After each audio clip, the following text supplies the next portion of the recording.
Muito bom dia.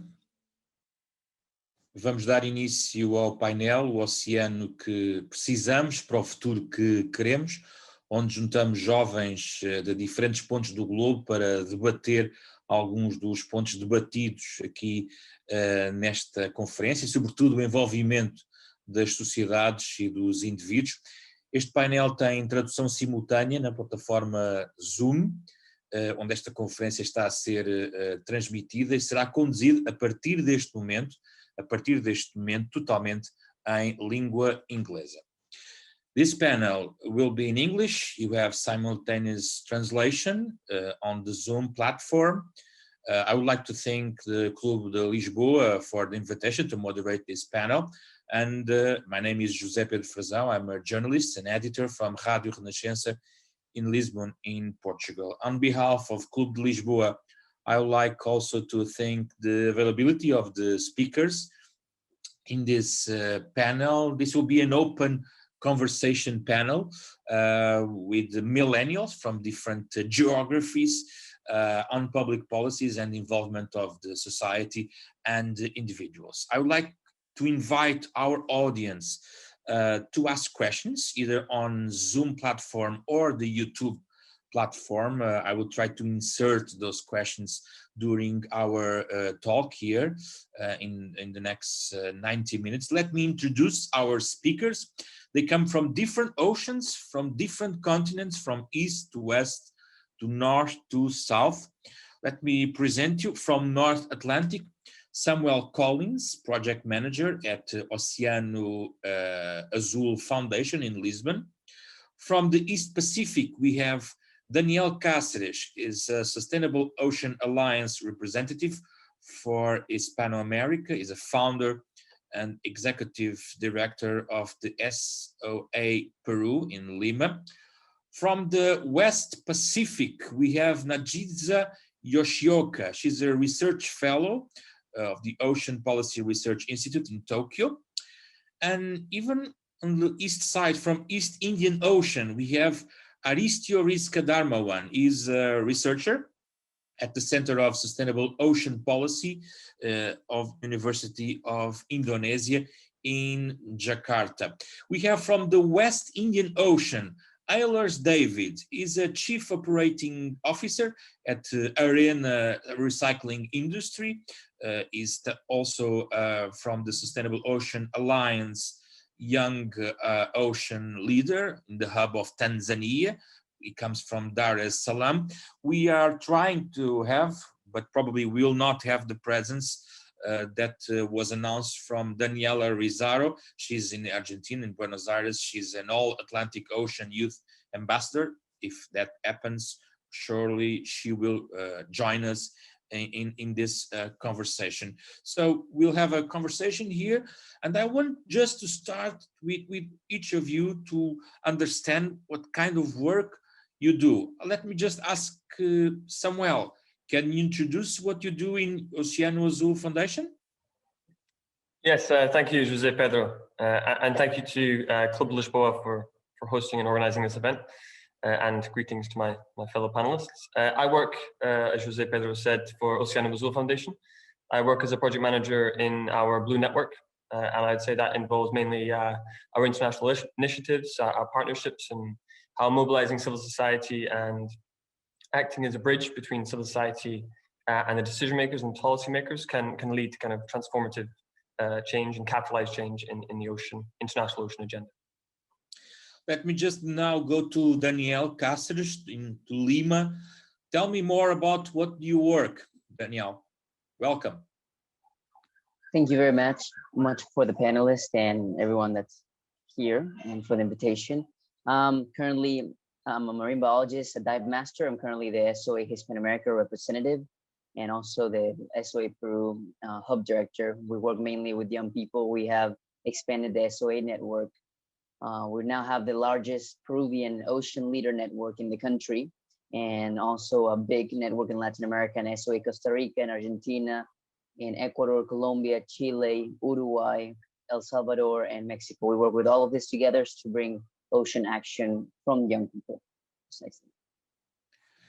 Thank you. Now we are going to the other part of the world, So if for Daniel is just waking up, for Nagisa, it's almost the final of the day. Nagisa comes from Tóquio. Tell us more about your work, Nagisa. Welcome. Thank you very much. It's my great honor to be part of this panel. My name is Nagisa.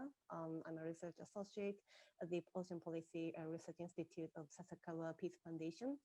I'm still a early career researcher. I have been engaged in several research projects related to the ocean and the climate change nexus. And my major interest is climate change adaptation and the resilience building in the coastal and island countries from the policy perspective. Thank you. Thank you, Nagisa. Now I welcome Aristyo. He comes from Jakarta. Tell me and tell us more. What work do you do there? Welcome, Aristyo. Thank you so much, Jose, and thank you for organizing this very important event. So I've been working on at the Center for Sustainable Oceans Policy here in Jakarta, where I did mostly research on maritime security, illegal fishing in Southeast Asia, and also I'm currently working on the second track diplomacy with the Center for Humanitarian Dialogue in order to formulate or exchange views among the parties in the South China Sea dispute. So I mostly work on security, maritime security in Southeast Asia and the Pacific. Thank you, Aristyo. Now I go to Eilers in Tanzania. Eilers, welcome. Tell us more about your work. Well, I'm a marine scientist and I work with Sustainable Ocean Alliance, a RIDE network organizing different activities that can engage youth with the marine science. We have officially opened our hub in Tanzania, Sustainable Ocean Alliance hub in Tanzania, and also working with Arena Recycling Industry, a company that recycles plastics into eco bricks. Thank you. We are working hard for our marine world. Thank you. Thank you all. We don't have Daniela, but we are going to start with our group from east to west to talk about oceans and the perspective from the society. And I think, Samuel, that your work on Oceano Azul can bring us some ideas about it. How do you analyze the way civil society is dealing with the question of the oceans? We heard during this conference the need to have a strong civil society. In the previous panel, we heard the minister talking about the way young people can be allies in terms of protecting the oceans. What's your perspective on the strength of the civil society in terms of ocean care?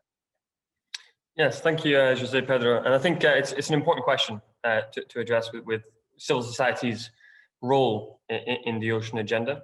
And I would say that, civil society has a vested interest in a healthy ocean and a healthy climate. As the impacts of an unhealthy ocean, an unhealthy climate, and an environmental crisis will impact every sector without preference. It won't pick and choose those who work in environmentalism or don't. And we've seen that, for example, with the pandemic, that all sectors have been impacted.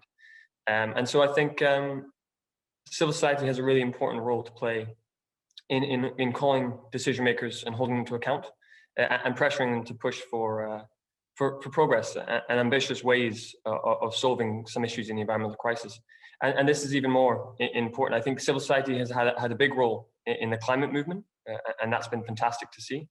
But I think often, as we can discuss more, the ocean has been lacking from the conversation in that respect. So I think civil society can play a major role in bringing the ocean up alongside the climate agenda, and kind of highlighting what I would say is the consequences of inaction and the opportunities of action. And there's a number of ways in which to do this.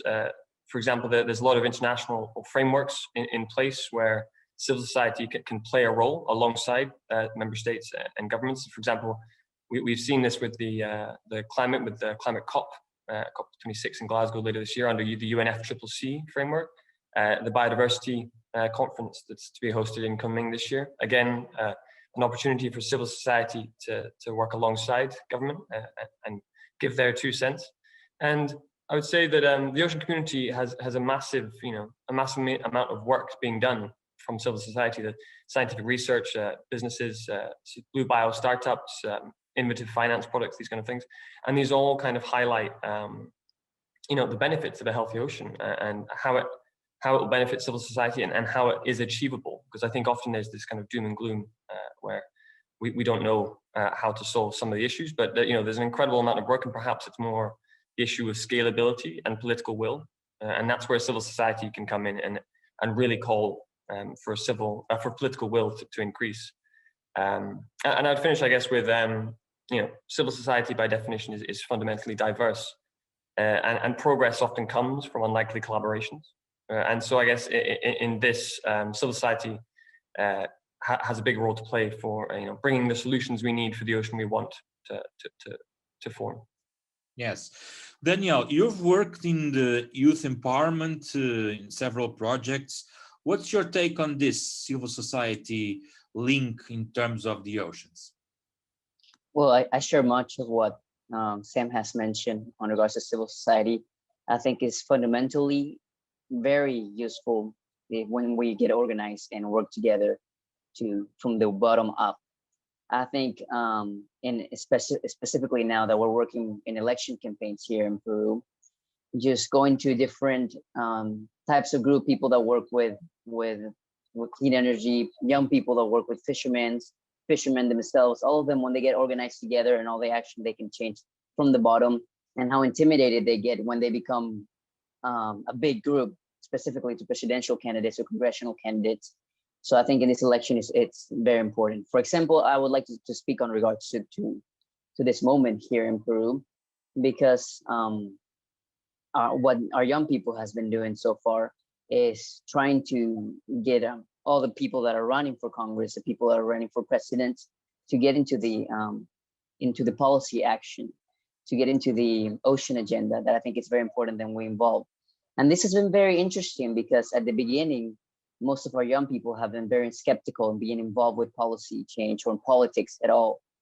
But I think one of the things that we've mentioned completely is in this electoral time, because Peruvian elections are on April 11th, it's very important that instead of being absentee from it, we become more involved in it. I mean, there's no presidential there were no presidential candidates that had any ocean agenda. There were no congressional candidates that even knew about the ocean agenda.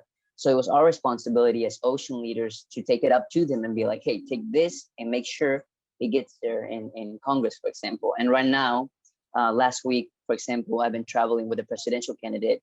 And this week she announced that she has become the first presidential candidate in Latin America to announce a deep seabed mining moratorium as an executive action. So just being involved with them, speaking to them, sharing the information with them, involving them in the discussion from the civil society, from the bottom up, can get a lot of change done. And I think this was a great example. That is very interesting, the idea of putting together election cycles and this discussion, very interesting point. I would like to welcome Eilers with your perspective, Eilers, because you also worked with fisheries education training agency. So you have an idea of this kind of challenges. What do you want to say to us about this civil society link? Yes, when it comes about society link concerning the marine science knowledge and the awareness of the people concerning the ocean, there is this the knowledge gap that we see between the coastal communities and the society and the academics.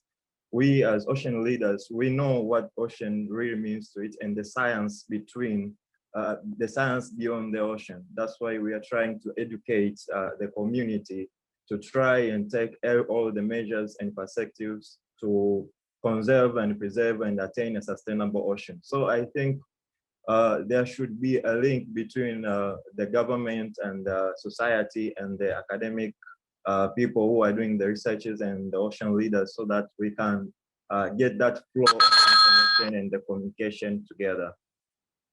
And Yes, and that is interesting, the knowledge gap also. Another thing very interesting here. I'm going to Aristyo now in Indonesia.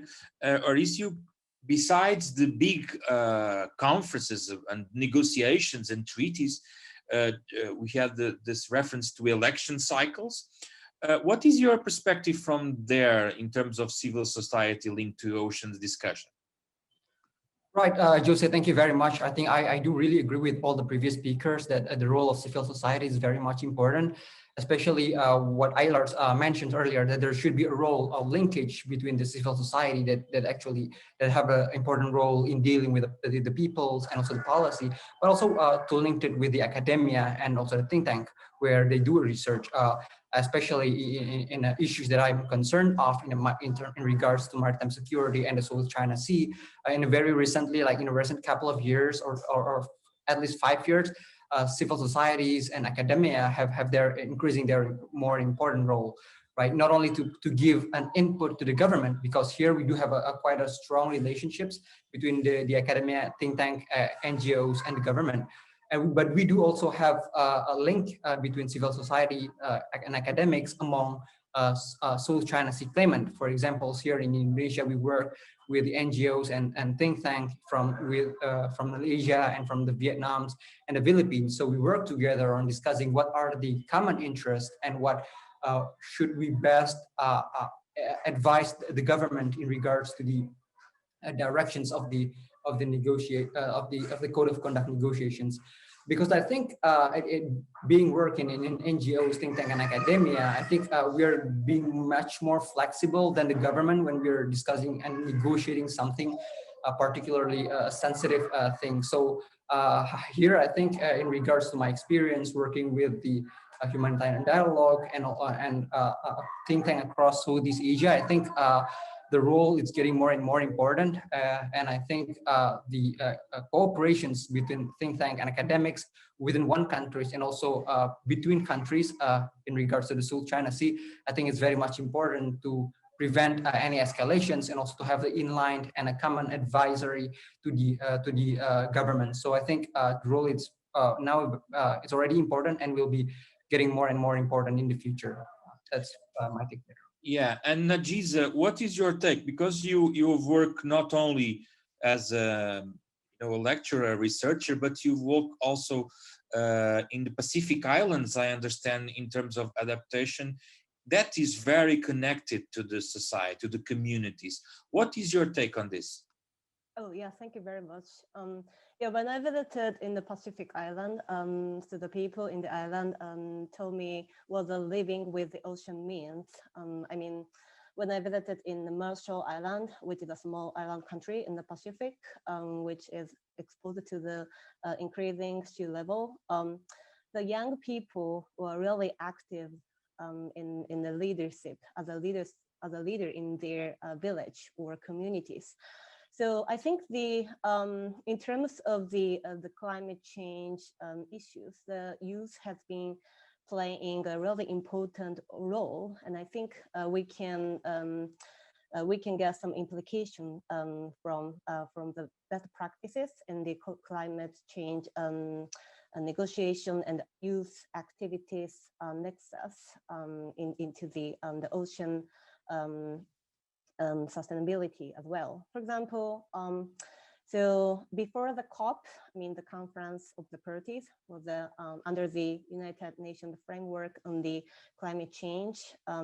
There is a conference of youth, so to say, every year, where the young people from around the world get together and discuss the climate change issues from a wide range of perspectives, and I think, yeah, it can be applied into the ocean discussion. So I mean, we need a place where we can have a flat discussion and broaden our network in the civil society and the youth organization. So that's my take on. Yeah, Eilers, you want to add something? Yes, I wanted to add something concerning the link between the academics and the society or the community and the government together. It's really important because we we want an ocean free from pollutions. We want an ocean that is sustainable.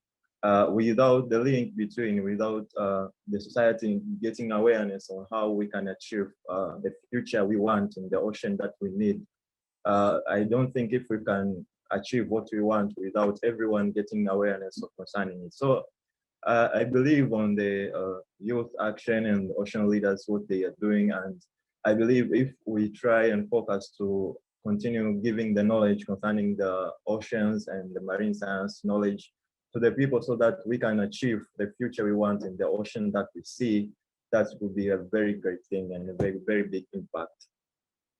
But Eilers, do you think that's enough? Because there is the leaders and the political side of all these questions. Do you think the young people are heard in those layers in the political elite? What is your perspective? There is this phrase that says, without research, you have no right to speak.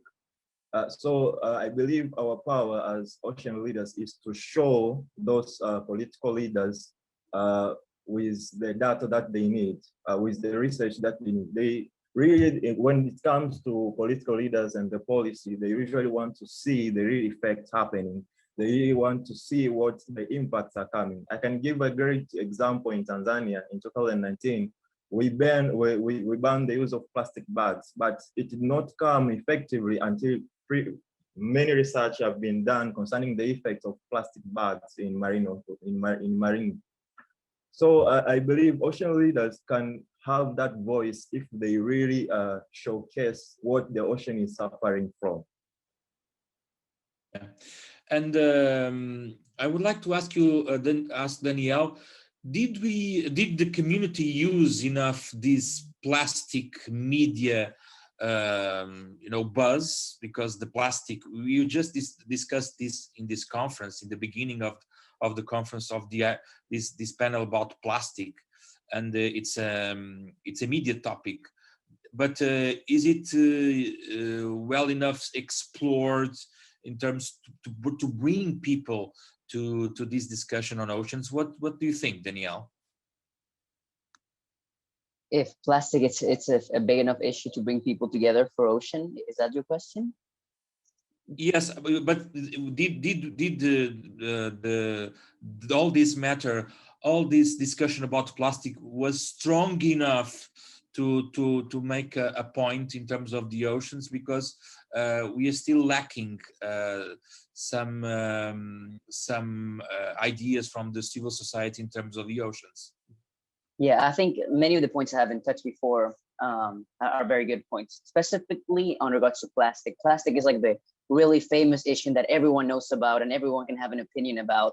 But I mean, we're lacking a lot of issues. We're lacking about ocean deoxygenation, ocean warming, basically. We're lacking about loss of biodiversity. And many people don't understand these issues as a problem that can also be a part of plastic. I mean, plastic pollution, for example, is a problem that even our data is not giving us right information on that. For example, some countries that are supposedly the clean countries are the ones that are exporting their trash and stuff like that. But getting back to the point that that I think the other panelists have been talking about, specifically about awareness, about policy, and about academics. I like one of the things that you asked, Giuseppe, was, is that enough? I really don't think that just the academia working by itself, it's enough. I mean, that's the way it's been worked the whole time. I mean, I'm a marine biologist, and in university, teachers always say, just focus on doing investigation and doing science. Don't do nothing else. Just focus on doing science. That will be enough. But we can definitely see that has not been enough, precisely because of one reason. The academics people, they don't want to get involved with politics. They just want to do their science. And that has been led to a lack of understanding. I mean, Peru has one of the richest oceans in the world. We have 10% of the world's fisheries. And we've never had a single person in Congress do policy about ocean conservation before. How is that even possible? I mean, we've had more than 100 years of fishing engineering careers, but we only have one university that has marine biology, and it's only been open for 10 years. Just people not being absent.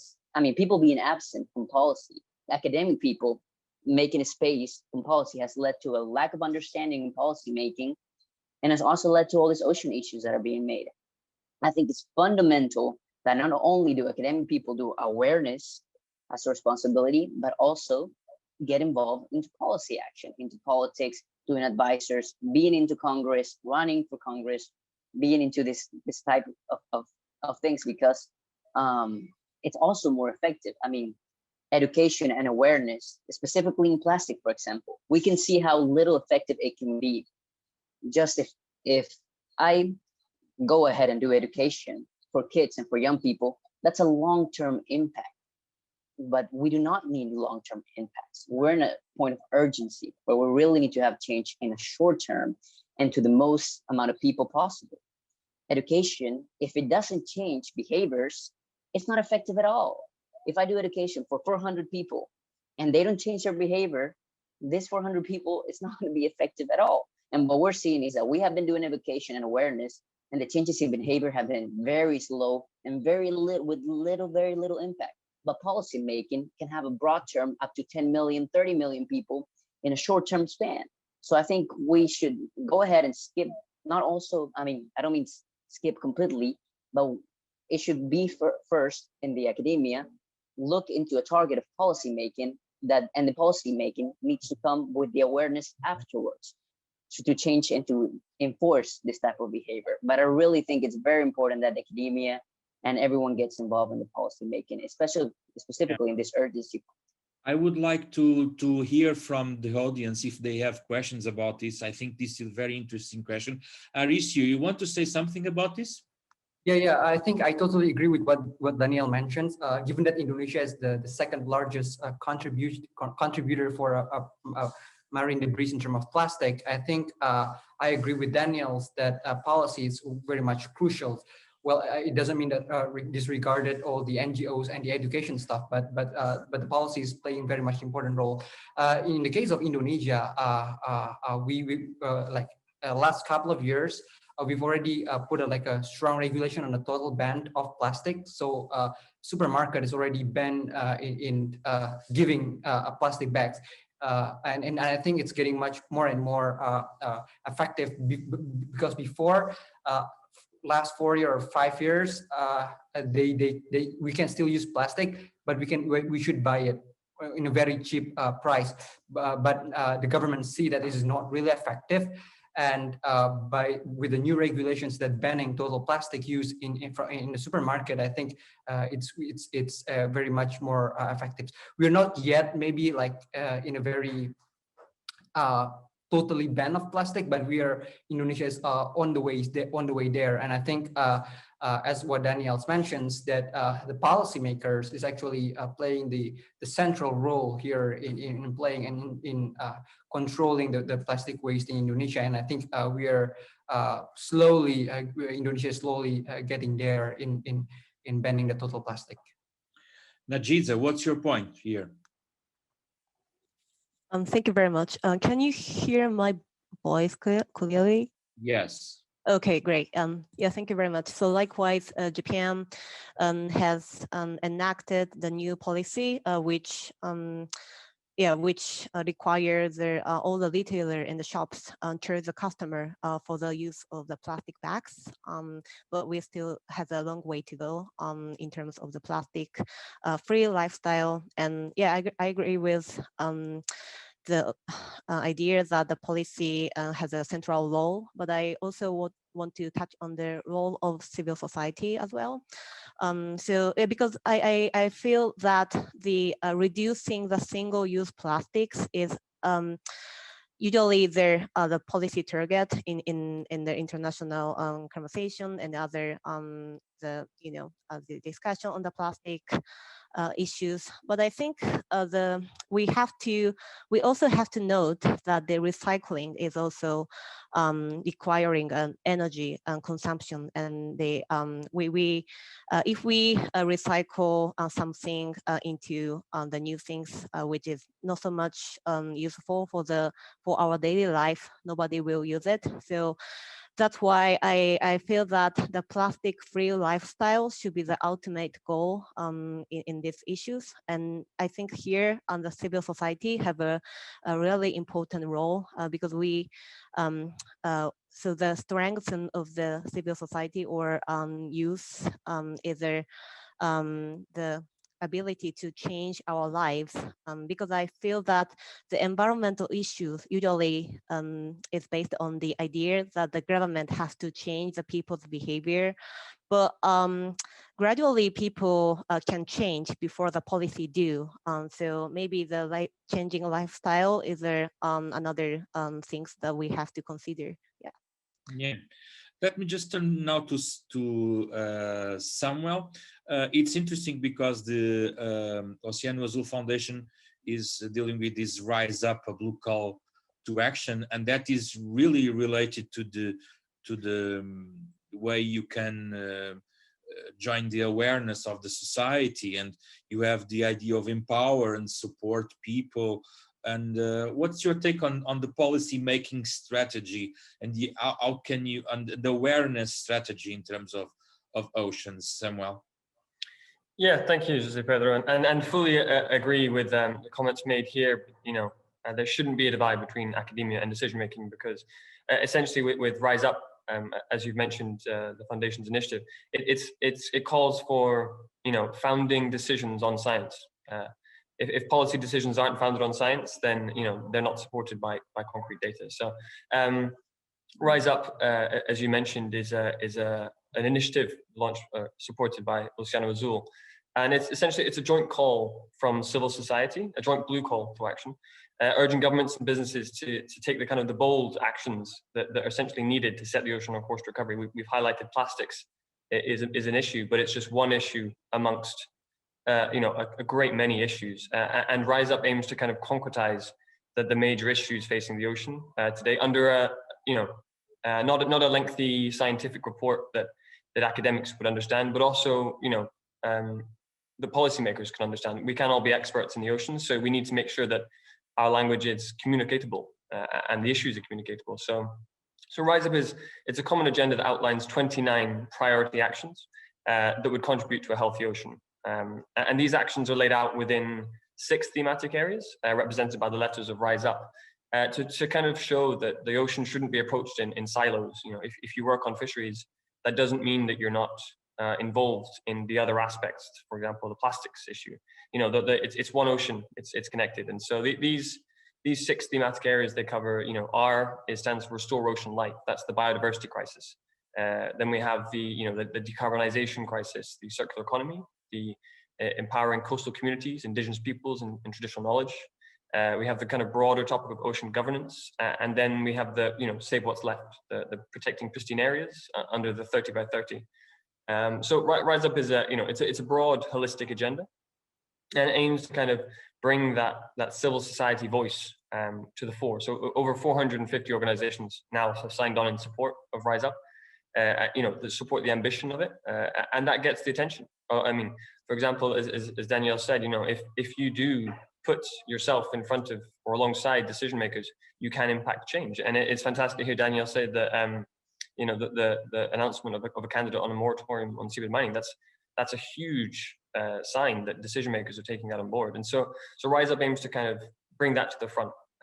And with Rise Up, we've identified, you know, what needs to be done. We've identified the issues, and now with this phenomenal network and all the varied experience and the diversity of the stakeholders representing the diverse uses of the oceans within that network, we can now move from, you know, what needs to be done to how to do it, and the power of the network will be pushing that forward. So I would say Rise Up, you know, Rise Up aims to act as a unifying voice for the ocean. The ocean can't speak.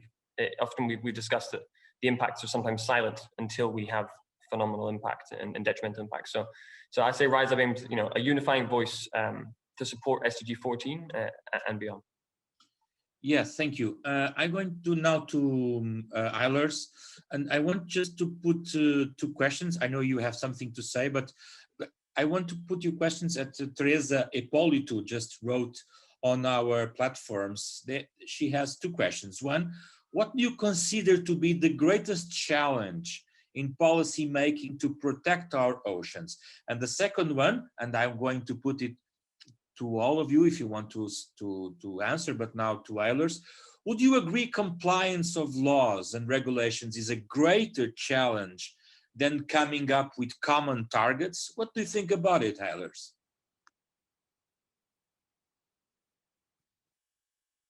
Well, the first matter that I wanted to raise is what Nagisa was speaking before I come to your questions, Jose.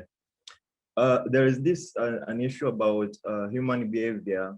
It's also contributing to the fight against the plastic.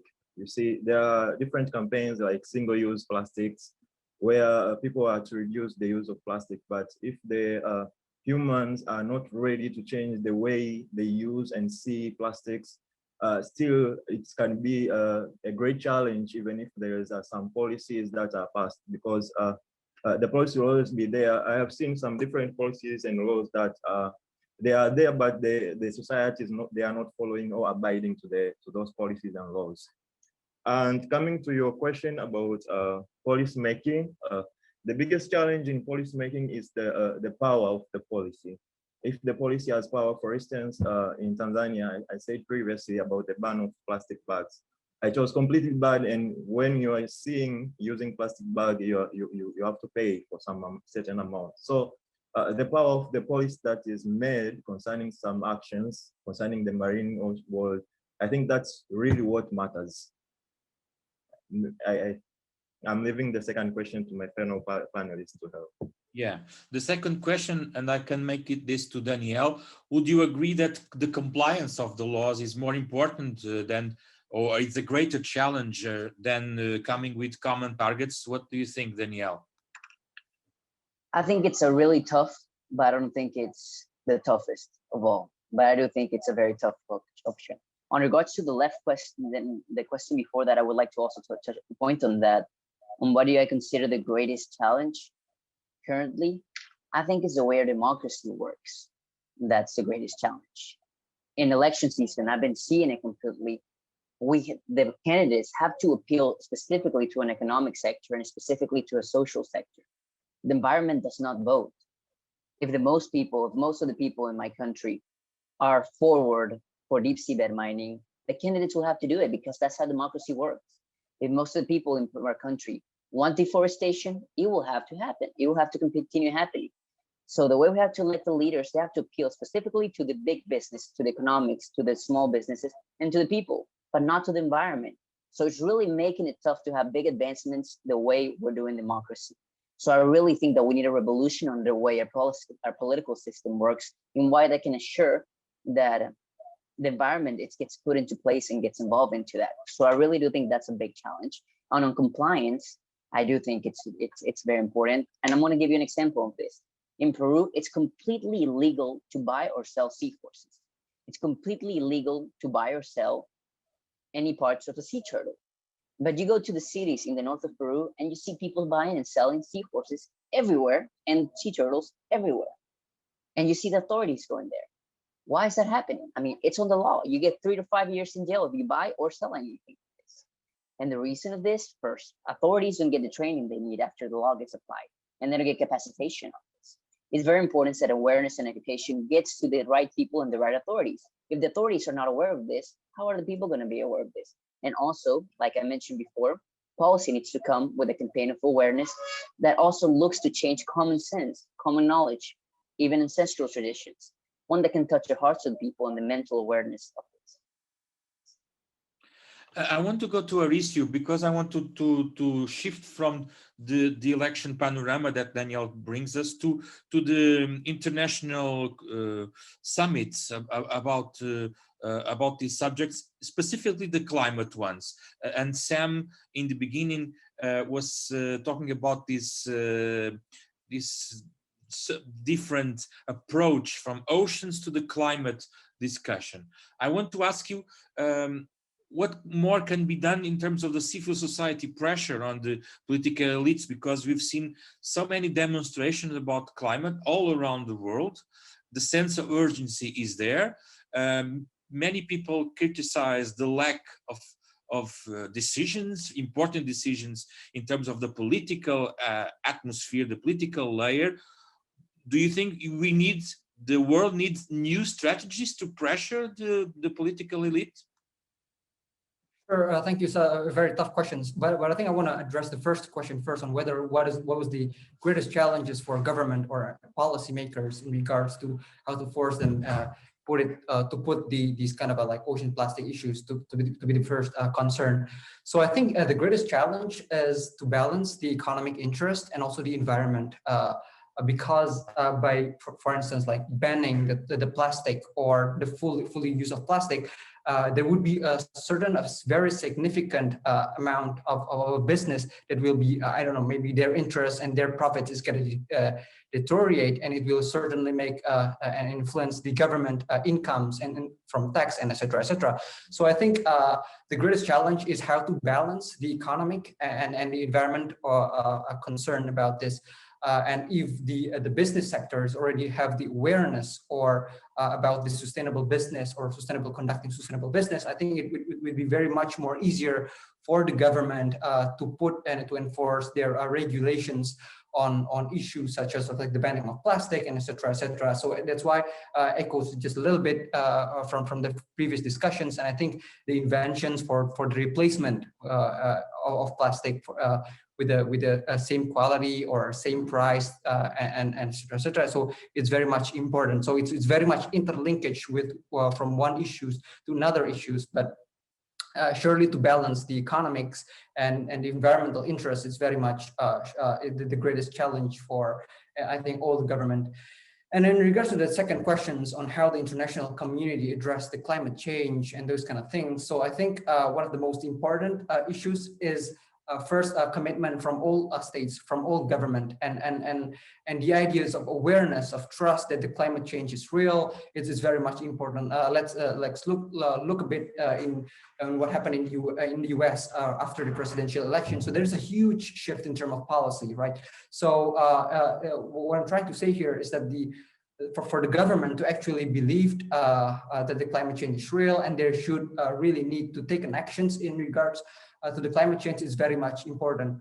And also another things that is I think is also very much important is the international cooperations on all issues. I think because as climate change issues are a very overcrowded agenda. There's a lot of things happened, emissions and those kind of things. And there certainly has already been a lot of regulations, international meetings and conventions about that. But in regards to the enforcement, domestic enforcement of that international commitment is also becoming very much important. So I think the first one, there should be awareness, fully awareness of the government. And the second one is how to really implement the international agreement, international convention that already been agreed by states to its domestic and its national enforcement of any cooperations. Yes, I get a lot of questions right now from the audience. That's very good. And I want to now go to Nagisa. We have several things here. One, it was a previous question about what do you think should be the priority in terms of this awareness. But let me just put another question about this knowledge gap that was discussed here before. What actions should be achieved to cover the knowledge gap of ocean awareness among policymakers, since most of them are not ocean experts? That's a question from Benjamin Vita, and that is another question related with another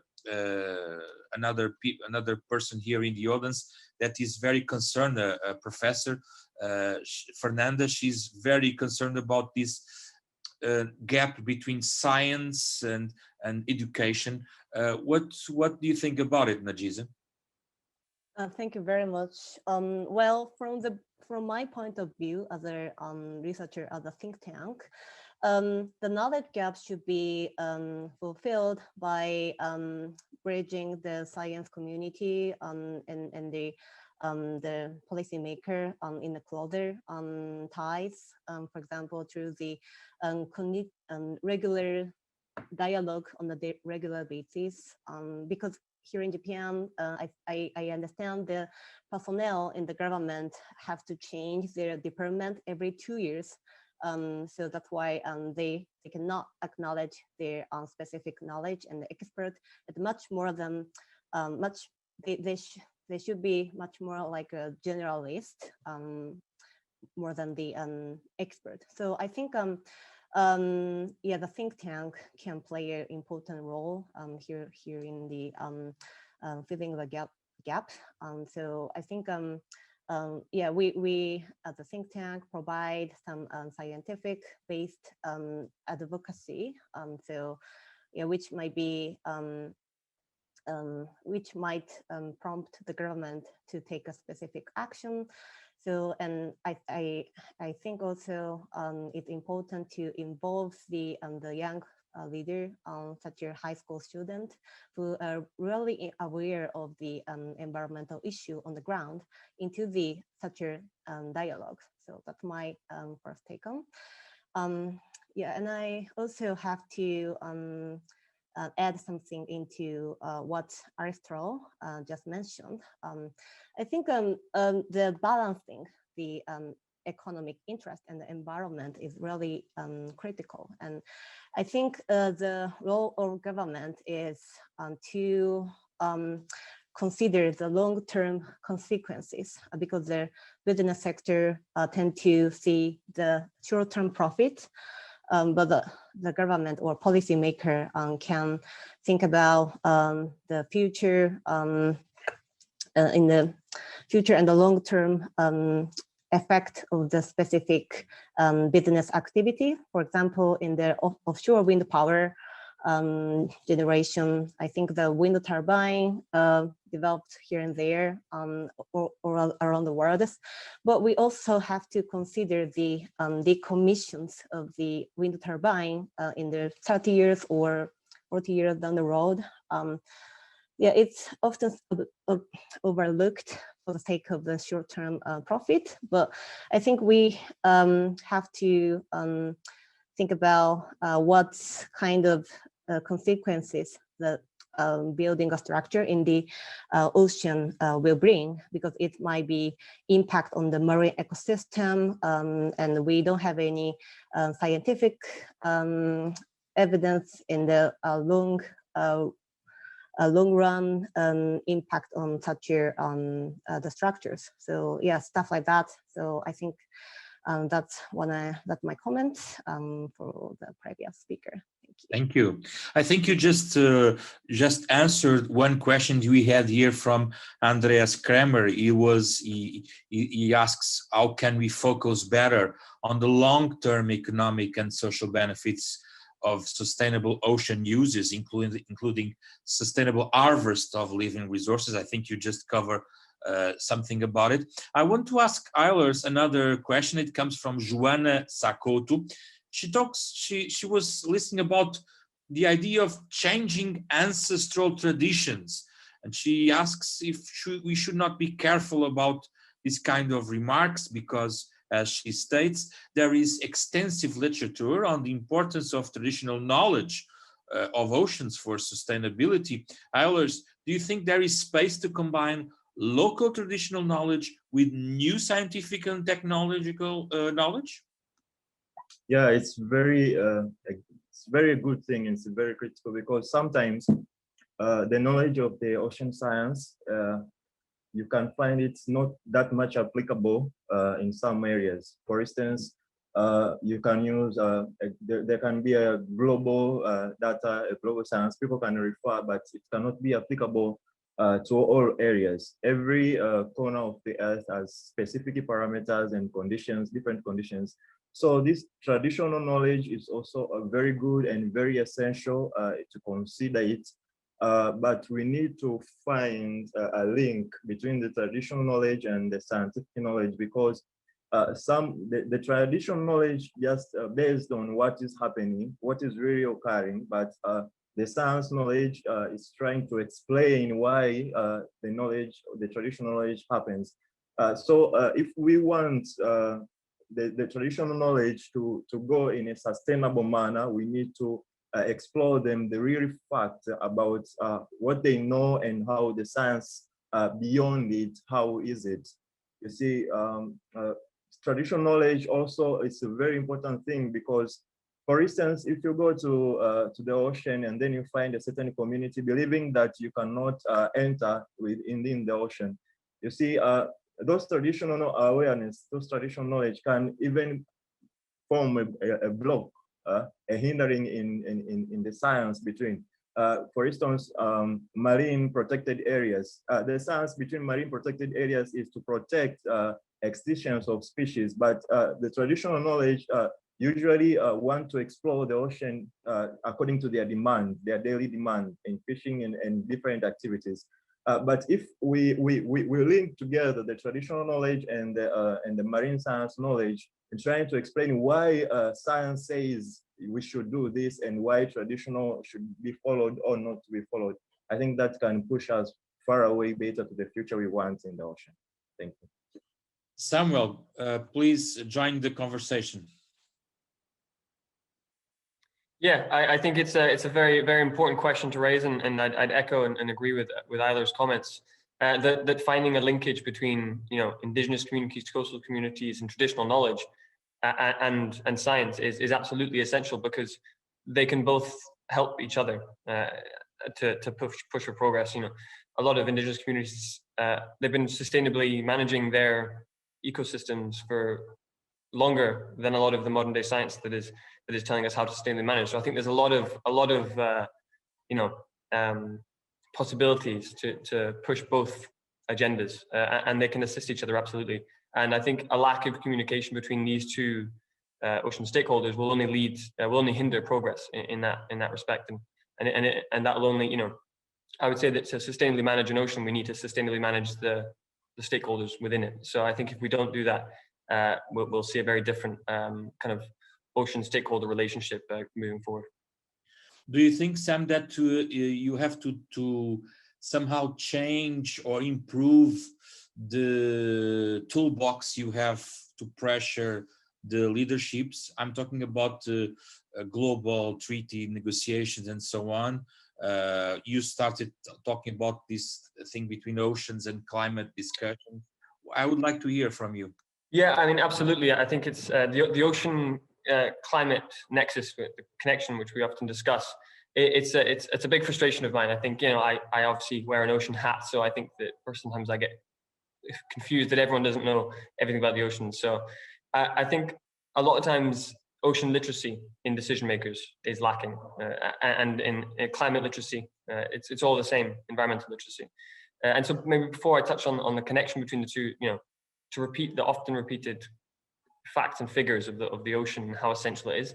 I mean, the ocean is essentially our planet's life support system.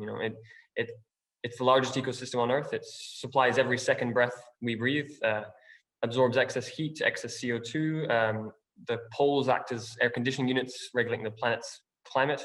It supplies us with food for billions, transportation methods, and renewable energy. So, I mean, essentially the ocean makes living on Earth a lot more comfortable than we would be without it. And I think this is completely underappreciated, which baffles me, considering it represents 70% of our planet and we occupy the 30%. And I think this is essentially down to, it's a marketing issue, it's an advertising issue. It's out of sight and therefore out of mind. And as terrestrial animals, humans often struggle to comprehend what an ocean in crisis actually is. We see forests burn, and we instinctively see that as bad news. We see the destruction of habitable land. If we hear about a kelp forest disappearing, it's sometimes less easy to understand why that impacts me as a terrestrial animal.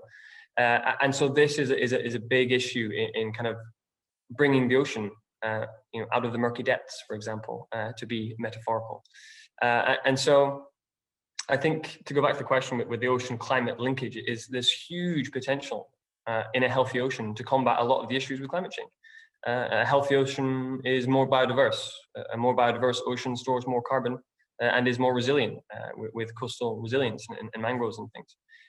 And so, any conversation around climate change that lacks ocean only hinders progress. Yeah, and I'd finish again with that statistic that the ocean occupies 70% of our planet, and so an issue for the ocean is an issue for the planet. Nagisa, you wanted to say something? Yes, thank you very much. Yeah, so now we have a good momentum toward the net zero by 2050.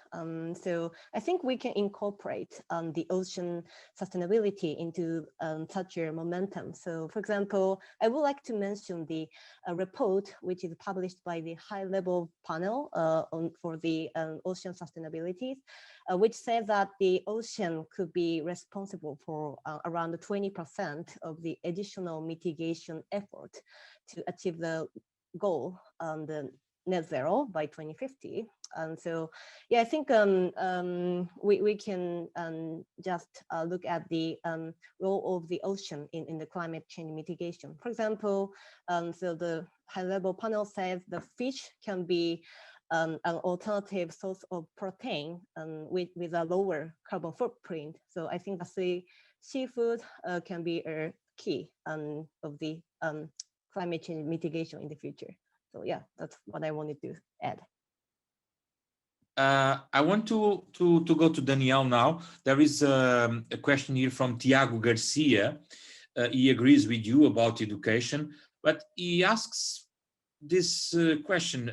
Do you think that no matter where they live in the planet, your children will one day have ocean literacy in their mandatory school programs? How do you feel about the children only graduating if masters any ocean or sustainability citizenship the same way? You have to master maths, geography, languages. What do you think about it, Danielle?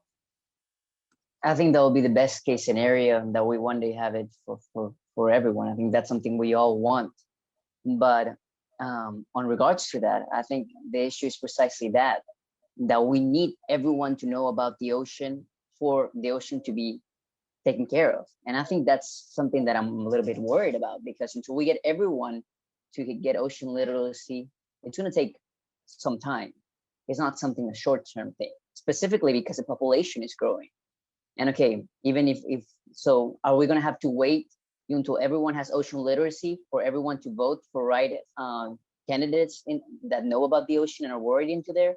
Are we, that countries where our education is lacking and no one knows about the ocean, are we doomed for having policy and for having ocean conservation? Are we doomed because people don't know about this? So I think, yes, definitely that will be an amazing scenario that we can touch. But I think that's the thing that worries me. Like Sam mentioned, that the ocean needs marketing, the ocean needs publicity, and that's something that I'm also worried about. I mean, for example, in Peru, there's been an MPA that has been trying to be made since 2013 in the north of Peru to protect a place where 60% of the sustainable fisheries come from. And there has been a campaign with hundreds of thousands of dollars of publicity and marketing for it to be approved by the government. But hey, who has more money than that? The oil industry has more money than that. And their contra campaign, their against campaign, they had more money. So also I see an issue that we need to do marketing and we need to do publicity for that. And that's what, going back also to the question that they mentioned about the importance of ancestral knowledge and indigenous, is like, I mean, they have been able to take care of the ocean. They have been able to take care of their lands with very little publicity and with very little money invested in. So I really do think that we need indigenous leadership. I really do think that instead of talking about adding more money to solve issues, I think we should be talking about degrowth as an alternative to economy, how we can solve issues with less money invested, with less alternatives, with less even technologies into that. Because right now, one of the issues that we're seeing, for example, with green technologies that I think is completely necessary with the amount of population that we have right now, is that we also have countries like mine, where precisely all the mining industry has been going up, polluting rivers, polluting alternatives, looking into deep sea mining so we can fuel this. So I think we need to look into alternatives that indigenous people has, but also on regards to the points of that I think the question was, do indigenous people need to be regulated? Yes, they also need to be regulated, because even if most of the practices are well-being and their leadership is incredible, there can be some practices that are not well-being. For example, the indigenous communities here still ate marine sea turtles. Yes, even though they knew about it, they need to be taken care of. I mean, 50 years ago, we had 12,000 sustainable fishing fleet from sustainable fishermen, because Peru has always been a coastal fishing. Today, we have more than 70,000. Who's going to control that? There needs to be a limit also. Growth needs to have a limit on that also. So yes, I think education is very well, but policy needs to come with that, and we need to look into alternatives, and by the ways that we're solving democracy and economic growth. Thank you. I want to turn now to Aristyo.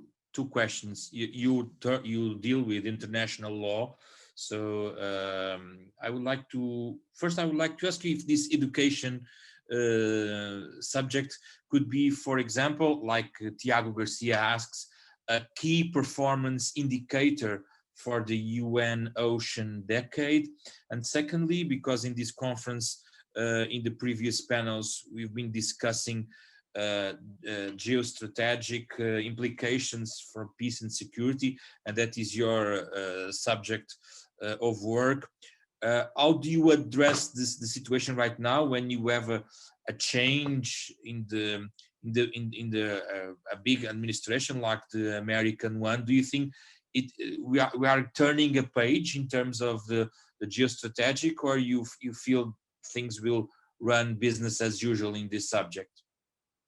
So thank you very much for the questions. I think in regards to the first one on the education side, I think it's very much important and one of the most essentials for the future of our oceans. In Indonesia, as you know, that we are consistent of like 17,000 islands, and there's a lot of coastal communities, people who are schools that actually located in very remote islands, and those kind of things. Schools, there's been a lot of effort from the NGOs that start to educating and try to bring the children and raising their awareness in regards to the oceans, and also share the ideas that the importance of a local leaderships from the indigenous people, so that they will, because I think they are the front line really of this kind of an educations of peoples who are living in the student and people that living in a remote area. And in regards to the geopolitical issues, I think it's very much a crowded agenda, and there's a lot of issues is going on, and that is one issue is very much related to other issues.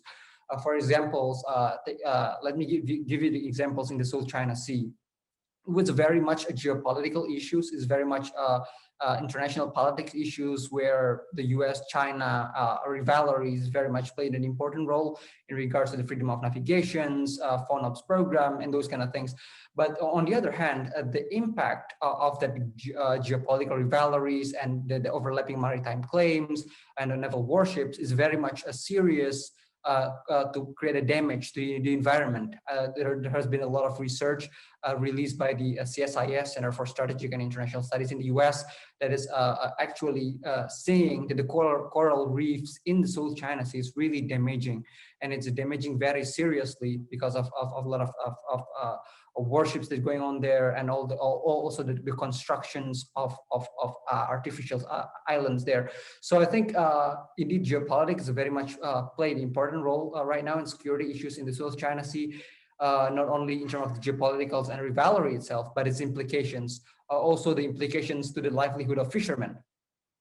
Recently, there has been a lot of Indonesian fishermen that actually go into the South China Sea and become a victim of the strong Chinese warships claimed, and etc. etc. So indeed, geopolitical seems very far, yet it's very close to the coastal community lives and also the environment that happens in the daily Southeast Asia. So I think the government should also aware, not only in terms of high political issues, how to dealing with naval warships, how dealing with the US presence in the region, but also I think all these coastal states government in Southeast Asia should be aware what are the consequences that is impact because of the these all geopolitical tensions, and try to really see what are the implications to the coastal communities. I've having a research with my colleague in the Philippines that the impact of this geopolitical rivalry to the Philippine coastal community is very serious. A lot of fishermen is actually losing or feel threatening by all these warships that came to the regions, and it's really, really serious. So my note here is that the government should also not only focus on in terms of the big politics framework, but also to the very small chunk of the implications that is caused by the geopoliticals to the environment and also to the livelihood of the fishermen that is actually depend on the oceans, the coastal fisheries, and etc. etc. So to aware of these two linkage and the implications, I think it's a very much important, Pedro. I want now turn to Nagisa and ask this question. Sometimes in this kind of discussions globally, you just need, unfortunately, some disasters to get more awareness. And then in Japan, you are dealing with the 10th anniversary of the tsunami, and there were lessons learned about it. Do you think what is the lesson that the society in Japan took from this disaster, and how it turned in terms of a positive approach to the oceans? Yeah, thank you very much for your question. So yeah, let me share my screen now. Yeah, so as you just mentioned, we will have a 10 years anniversary since the Great East Japan earthquake and tsunami back in 2011, which killed more than 15,000 people. And I believe that this event makes us rethink about the interlinkage between people and the ocean, or how people and ocean can coexist. Because ocean blesses us in many ways, such as providing marine resources, serving as a leisure spot, and even healing our mind. Meanwhile, it's also true that the nature has an overwhelming power. This is what tsunami taught us. In the world today, climate change is becoming a more and more serious challenge, and the ocean environment has been also changing. So, yeah, I think we need to be reminded that the world we have, the world we live in today should be with this changing ocean. So the climate change is now the root causes of the many issues, and that's why it should be seen as a premise of all the issues that we have today and in the future. So I have been involved in the climate change issue as a youth since COP18.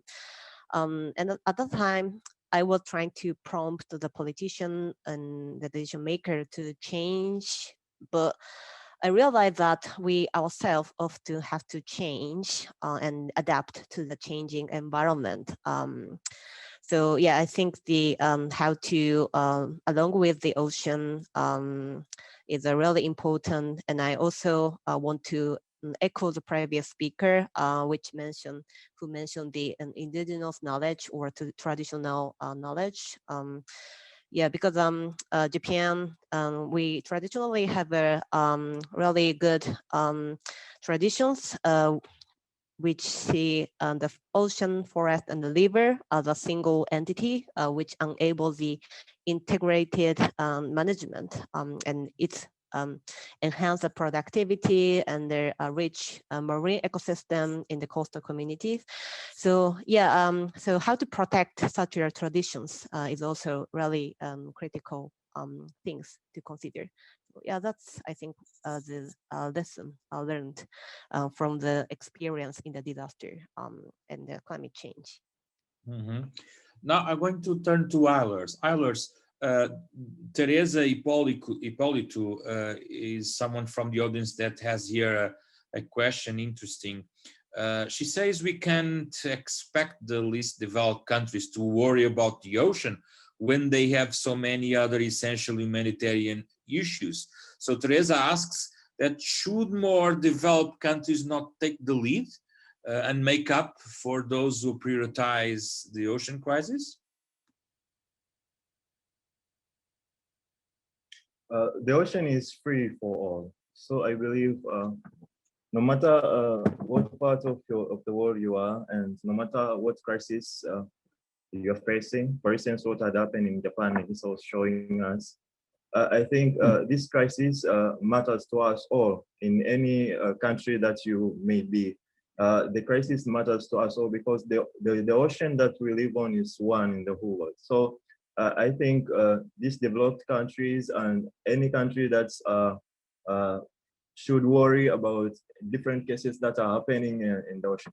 Let me draw you back to the case of COVID-19. COVID-19 started in China, that's all what we want, but it came to the concern of the whole world. It's similar to what the ocean is.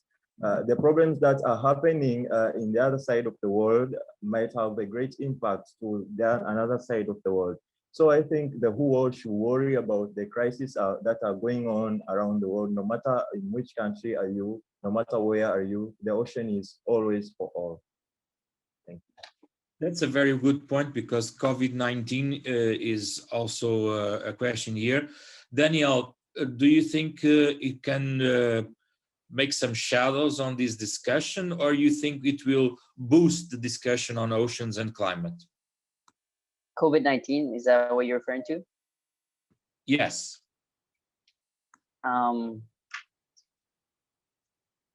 We were with some fishermen a couple of weeks back, and I told them, I'm like, there's a narrative going on that's saying that COVID has helped the ocean in some way to make it rest and to make it, and because people are not going into it. Do you think this is true or false? And what the fisherman told me is, this is false. Now we're not selling fish that much. That means we have to go out fishing and fish more to be able to make the same income that we have been making before COVID-19. We don't have that much money now. So we're going out and we're fishing more so we can sell out. We go outside and we go sell it to people so we can make the same things that we used to make in one day.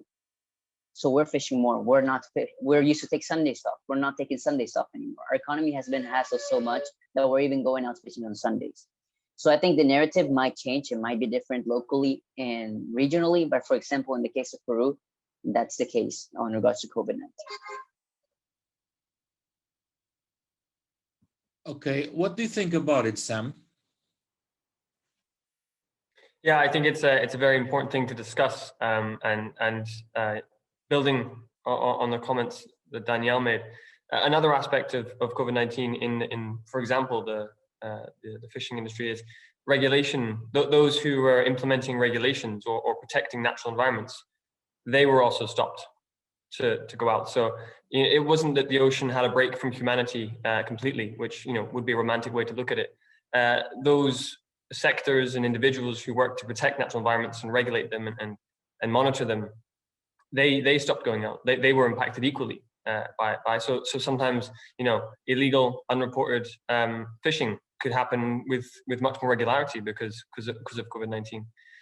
But I do think, and referencing to the comment Nagisa made as well, that the nature power narrative really came into focus with COVID-19. This concept that nature does essentially underpin all. We're guests on this planet, as it were. And to go back to what I said earlier, that without environmental stability, it disrupts our economic stability, and without economic stability, we see disruption of our social structures. So it's in everyone's interest. The pandemic has affected the world. It's a pandemic.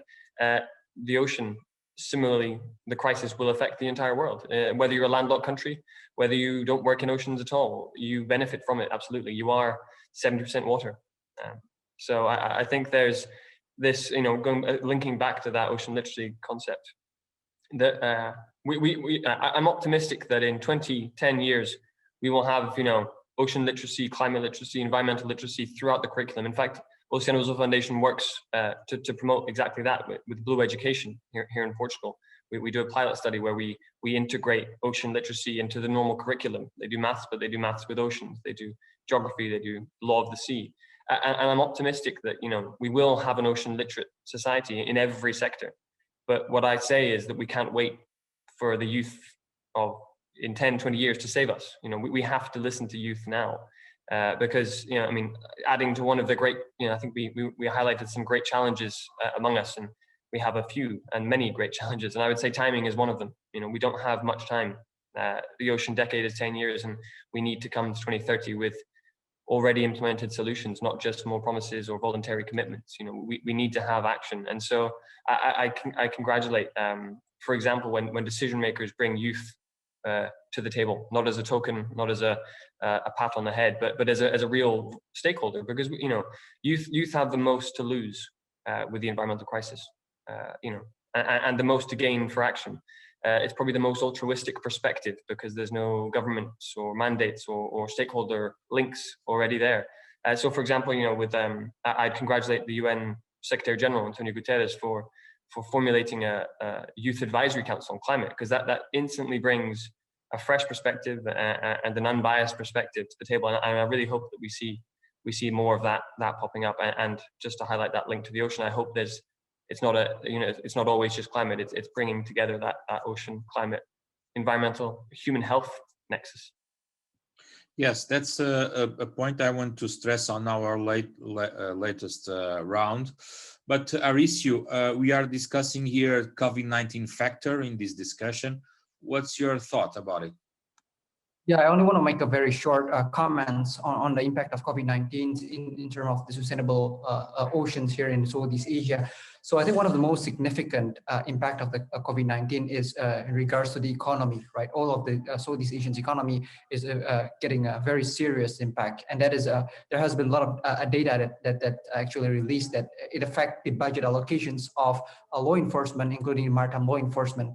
The Navy, the Coast Guard have the less and less money to patrol, because patrols really need quite a amount of money. And presumably, there's a recent articles that say that with the less patrol at sea, there has been a lot of increasing of IUU fishing, and also and it's also happened in the South China Sea, where there has been a lot of China more affirmative actions in regards to in the South China Sea, because of there is a lot less and less patrol from the many Southeast Asians law enforcement at sea. So I think it's have an impact in regards to the law enforcement capacity in the oceans because of COVID-19. Yes. Now I want to ask you, we are running to our end of our panel. It's a very interesting panel. And the next session is the closing session with the United Nations Secretary General Special Envoy for the Ocean, and that brings me to the multilateral approach of this subject. And I would ask you if you want to leave a message for the UN and the multilateral institutions, and the challenges they have, the problems they have. What do they need to have? What do you advise them to have? I would like to start with Daniel.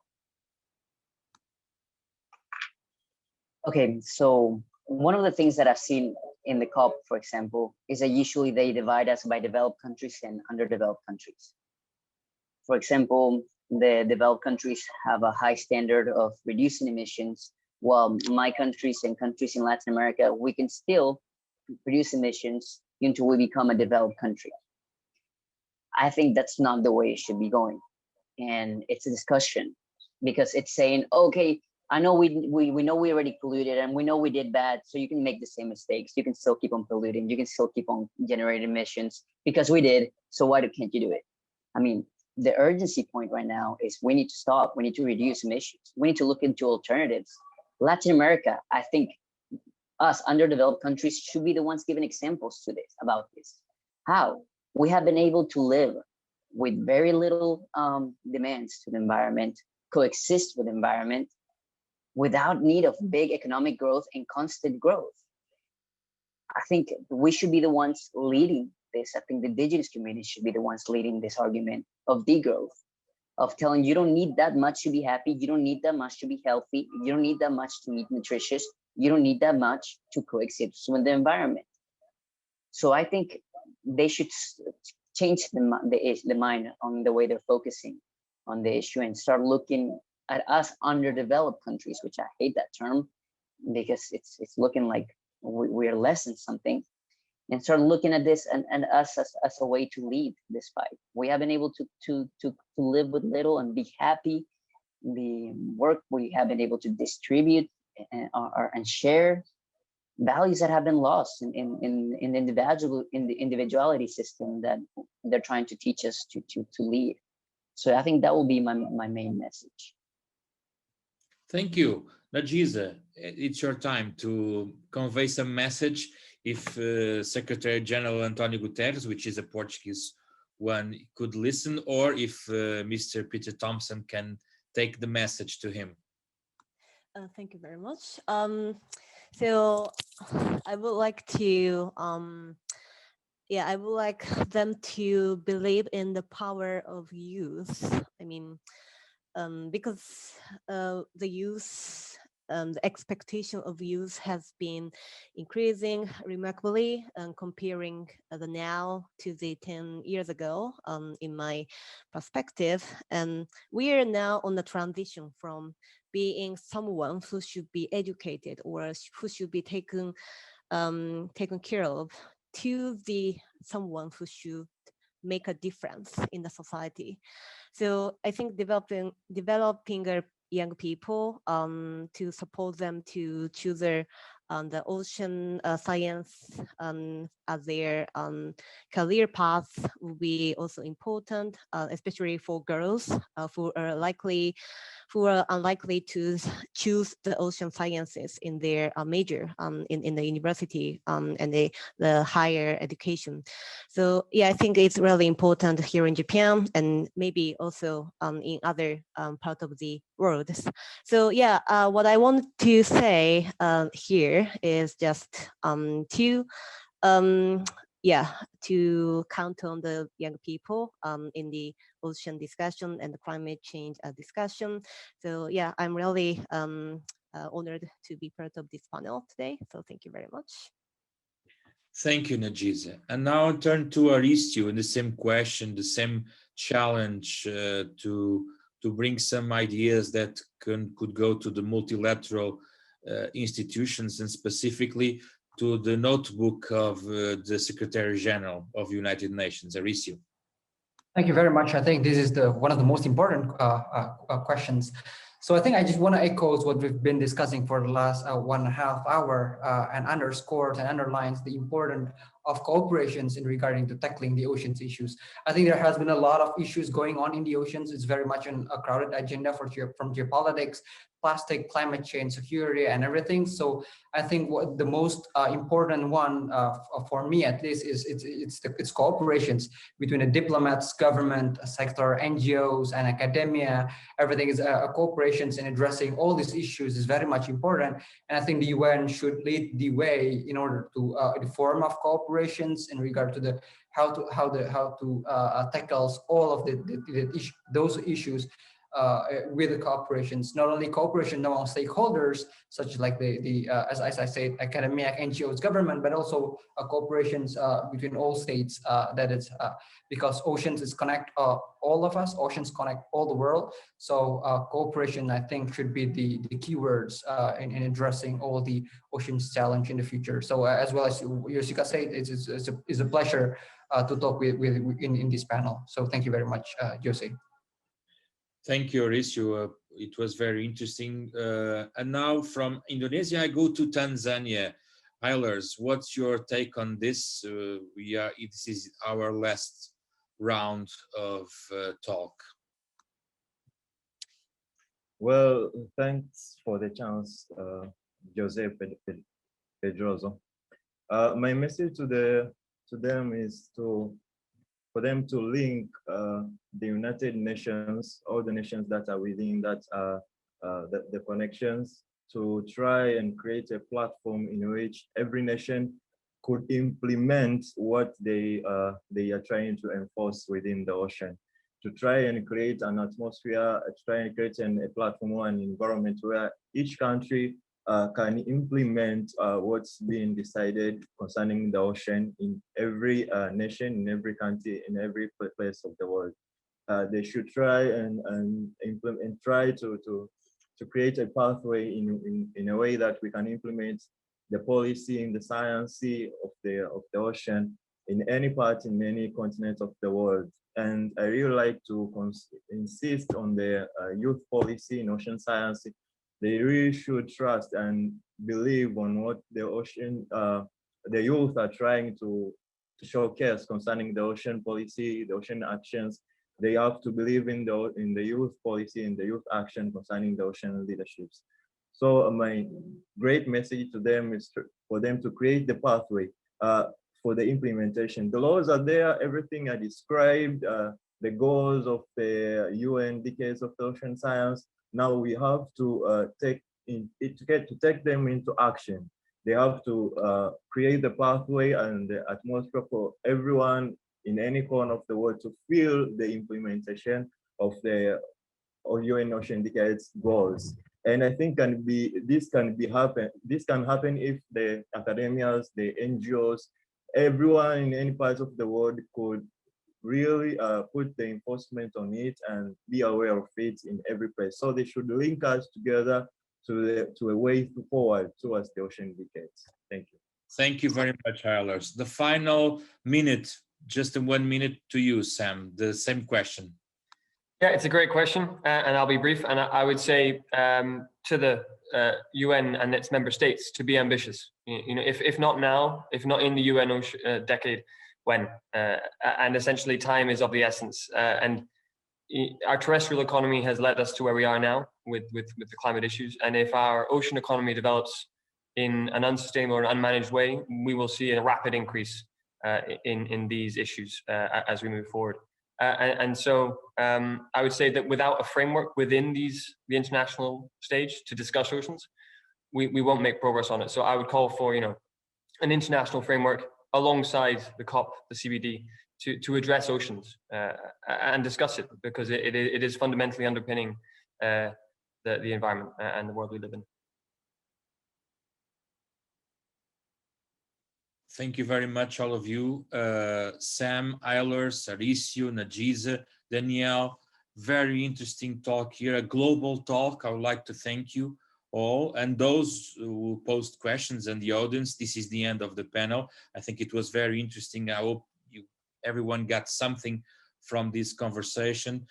Next, we are going to have the closing session with Peter Thompson, the Special Envoy of the United Nations Secretary General for the Ocean. The moderator will be my colleague and friend Virgílio Azevedo. My name is José Pedro Frazão. I'm from Radio Renascença in Portugal. Thank you all for this panel.